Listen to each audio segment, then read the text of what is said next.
नमस्कार दोस्तों, मैं आनंद कौशल परफेक्शन आईएएस के खास कार्यक्रम ऑडियो सीरीज में आप सभी का स्वागत करता हूं। आज का हमारा विषय the state of India's words report 2023 है, जो यूपीएससी के सामान्य अध्ययन पेपर 3 के लिए महत्वपूर्ण है। आइए अब जानते हैं कि ये चर्चा में क्यों है। लगभग 30,000 पक्षी प्रेमियों से एकत्र किए गए आंकड़ों के आधार पर state of India's birds report ने भारत की पक्षी आबादी के संबंध में रुझानों का खुलासा किया है। अध्ययन में कई पक्षी प्रजातियों में भारी गिरावट पर प्रकाश डाला गया है। इस गिरावट के लिए कई कारक जिम्मेदार हैं। 25 अगस्त 2023 को जारी state of India's birds report अर्थात SOIB के दूसरे संस्करण के अनुसार, जहां भारतीय मोर जैसी कुछ पक्षियों की प्रजातियां भारत में फल फूल रही है, वहीं कई अन्य प्रजातियों की आबादी में गिरावट देखने को मिली है। रिपोर्ट में 942 पक्षी प्रजातियों पर भारत के पक्षी प्रेमियों और संरक्षण संगठनों से एकत्रित आंकड़ों का विश्लेषण किया गया है।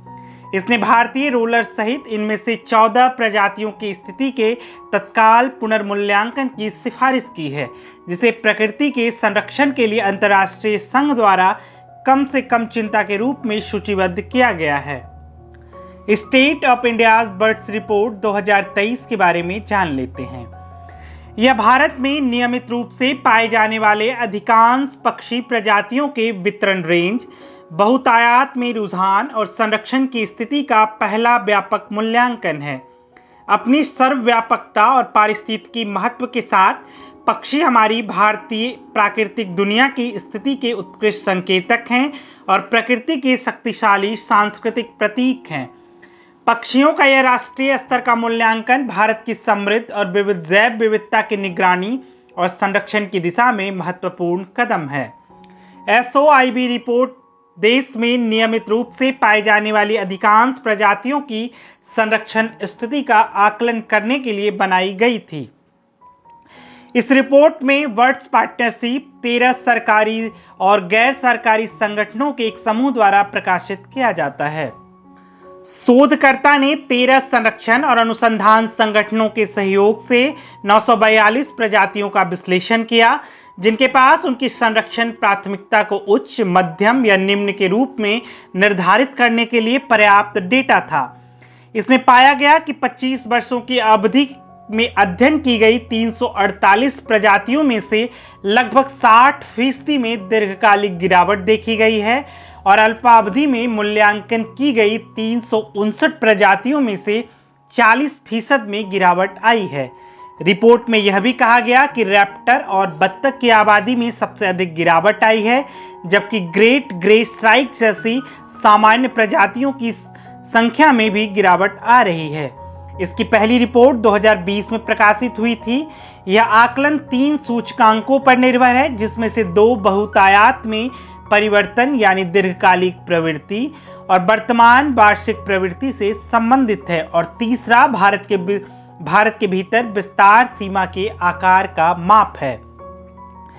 यह रिपोर्ट तीनों उपायों का उपयोग करते हुए वैश्विक खतरे की स्थिति में IUCN की रेड लिस्ट की जानकारी के साथ भारतीय प्रजातियों को भारत के लिए संरक्षण प्राथमिकता की निम्न, मध्यम और उच्च श्रेणियों में वर्गीकृत करती है। दुनिया भर में सामान्य और व्यापक प्रजातियां घट रही हैं, लेकिन भारत में जानकारी की कमी का मतलब है कि संरक्षण का ध्यान केवल कुछ प्रजातियों, आमतौर पर बड़ी, करिश्माई और खतरे में पर केंद्रित है। इसमें से 942 भारतीय पक्षियों के वितरण क्षेत्र के आकार और लंबी अवधि और वर्तमान में दोनों में बहुतायात में उनके रुझान का मूल्यांकन करने में मदद मिली है। आइए अब रिपोर्ट के कुछ मुख्य निष्कर्षों को जान लेते हैं। इस रिपोर्ट में विशेषज्ञों और पक्षी पर्यवेक्षकों द्वारा संरक्षण प्राथमिकता के लिए कुल 942 भारतीय पक्षी प्रजातियों की पहचान की गई है, जिनमें से 217 प्रजातियां पिछले 8 वर्षों में स्थिर है या उनकी आबादी में वृद्धि नहीं हुई है। इसमें शामिल समूहों में से एक नेचर कंजर्वेशन फाउंडेशन के सुहेल क्वाडर ने कहा, हमें सामान्य प्रजातियों को सामान्य बनाए रखने के लिए काम करने की जरूरत है। जंगली रॉक कबूतर, एशियाई कोयल और भारतीय मोर अच्छा प्रदर्शन करते हुए पाए गए हैं, लेकिन अन्य अधिक कमजोर प्रजातियों पर उनकी बढ़ती संख्या का प्रभाव ज्ञात नहीं है। इन आंकड़ों और international union for conservation of nature अर्थात IUCN में प्रजातियों की सूची के आधार पर SOIB 2023 रिपोर्ट ने प्राथमिकता कार्रवाई के लिए सभी 942 प्रजातियों को 3 श्रेणियों में वर्गीकृत किया है। इसने 178 प्रजातियों को उच्च प्राथमिकता, 323 को मध्यम प्राथमिकता और 441 को निम्न प्राथमिकता के रूप में वर्गीकृत किया है। उल्लेखनीय प्रजातियों में ruddy shelduck, Indian courser, Narcondam hornbill और निकोबार मेगापोड शामिल है। रुझानों से पता चला है कि लंबी अवधि में 204 प्रजातियों में गिरावट आई है, 98 प्रजातियों में तेजी से गिरावट आई है, जबकि 98 प्रजातियां कमोबेश स्थिर है और 36 प्रजातियों में वृद्धि देखी गई है। भारतीय मोर और एशियाई कोयल जैसे सामान्य पक्षी भारत में फल फूल रहे हैं, जबकि घास के मैदानों और आर्द्र भूमि में पाए जाने वाले पक्षी के आवास में तेजी से गिरावट आई है। पश्चिमी घाट और श्रीलंका जैव विविधता हॉटस्पॉट में स्थानिक प्रजातियों में पिछले दशकों में तेजी से गिरावट देखी गई है। कुछ सामान्य प्रजातियां, जिनका उदाहरण भारतीय मोर है, बहुतायत में उल्लेखनीय वृद्धि प्रदर्शित करती है, जिसमें पिछले दशकों में 150% की वृद्धि देखी गई है। कीट पक्षी अभी भी संकट में हैं। आर्द्रभूमि प्रजातियों और सुंदर करलेव, सैंड पाइपर जैसे तटीय पक्षियों में भी गिरावट देखी गई है। विश्व स्तर पर संकटग्रस्त मानी जाने वाली यह प्रजाति पॉइंट कैलिमेरे और पुलिका जैसे प्रमुख भारतीय शीतकालीन स्थलों में बड़ी संख्या में देखी जाती थी। इस रिपोर्ट में सिफारिश की गई है कि 17 पक्षी प्रजातियों को राष्ट्रीय स्तर पर एक अलग IUCN के खतरे की सूची में रखा जाए। IUCN के खतरे की सूची में 17 पक्षियों में इंडियन रोलर और नॉर्दर्न सॉबलर बत्तख की एक प्रजाति शामिल है। आइए जानते हैं 2020 में पहली SOIB रिपोर्ट को। 2020 में पहली SOIB रिपोर्ट में भी भारत में पक्षियों की आबादी में गिरावट दिखाई दिए। 2020 की रिपोर्ट 10 मिलियन से अधिक अवलोकन रिकॉर्ड पर निर्भर थी, जिसमें भारत में 15,500 से अधिक पक्षी दर्शकों का योगदान था।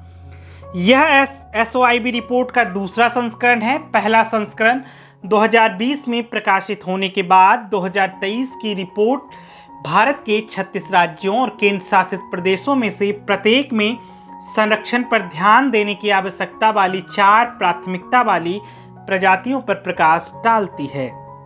आइए अब जानते हैं नवीनतम SOIB रिपोर्ट से 2020 वाली रिपोर्ट कैसे अलग है। यह अधिक डेटा का उपयोग करती है और 942 प्रजातियों की स्थिति का विवरण देती है। पिछले में 867 के ये विपरीत है। नई रिपोर्ट में कहा गया है कि 2020 में उच्च चिंता यानी प्राथमिकता के रूप में वर्गीकृत किए गए 101 पक्षियों में से 74 उसी श्रेणी में बने हुए हैं। अतिरिक्त 104 प्रजातियों को 2023 में उच्च प्राथमिकता के रूप में सूचीबद्ध किया गया है। रिपोर्ट पक्षियों के विशिष्ट समूहों के संरक्षण की आवश्यकता की ओर भी इशारा करता है। उदाहरण के लिए रिपोर्ट में पाया गया कि घास के मैदान में 50% से अधिक की गिरावट आई है। नेचर कंजर्वेशन फाउंडेशन के वरिष्ठ वैज्ञानिक सुहेल क्वाडर ने कहा, हमारे कानून और नीतियां काफी हद तक खतरे में पड़ी प्रजातियों को बचाने के लिए हमें क्या करने की जरूरत है, इसके आधार पर नीति तैयार की गई है। उन्होंने यह भी कहा कि नदी, जल तथा बंजर भूमि विकास नीतियां को एक साथ लाना चाहिए। इस रिपोर्ट के बाद अगला कदम पक्षियों की आबादी और आवासों के संरक्षण के लिए कार्य योजना तैयार करनी चाहिए। आइए अब जानते हैं प्रजातियों की आबादी में गिरावट के कारणों को। प्रजातियों की आबादी में गिरावट के सटीक कारण अभी तक स्पष्ट रूप से समझ में नहीं आए हैं, लेकिन रिपोर्ट में भूमि उपयोग परिवर्तन, शहरीकरण, पारिस्थितिकी तंत्र में गिरावट, मोनोकल्चर, बुनियादी ढांचे के विकास, प्रदूषण और जलवायु टूटने को खतरे के रूप में बताया गया है। रिपोर्ट के प्रशासकों ने कारणों पर और शोध करने का आह्वान किया। इसमें कहा गया कि निमेसुलाइड जैसे पक्षी, चिकित्सा दवाओं सहित पर्यावरण प्रदूषक अभी भी भारत में गिद्धों की आबादी के लिए खतरा है। चिंता का विषय जलवायु परिवर्तन, पक्षी रोग और अवैध शिकार और व्यापार पर भी प्रभाव है। आइए अब जानते हैं अंत में आगे की राह को। पक्षियों की आबादी में गिरावट और वृद्धि दोनों के पीछे के कारणों को समझने के लिए और अधिक शोध की आवश्यकता है। नागरिक भागीदारी जैव विविधता संरक्षण में एक महत्वपूर्ण भूमिका निभाती है, जो पक्षियों की आबादी और आवास संरक्षण के लिए कार्य योजना में एक आवश्यक भूमिका निभाती है। पक्षियों की आबादी में होने वाले छोटे छोटे बदलावों को समझने के लिए लंबे समय तक पक्षियों की आबादी की व्यवस्थित निगरानी बेहद जरूरी है। रिपोर्ट के प्रशासकों ने सार्वजनिक भागीदारी को बहुत महत्व दिया, लेकिन उन्होंने नोट किया कि दुर्लभ और रात्रिचर पक्षियों के लिए अधिक शोध और डेटा एकत्र करने की आवश्यकता है, जो आमतौर पर पक्षी देखने वालों द्वारा दर्ज नहीं किए जा सकते।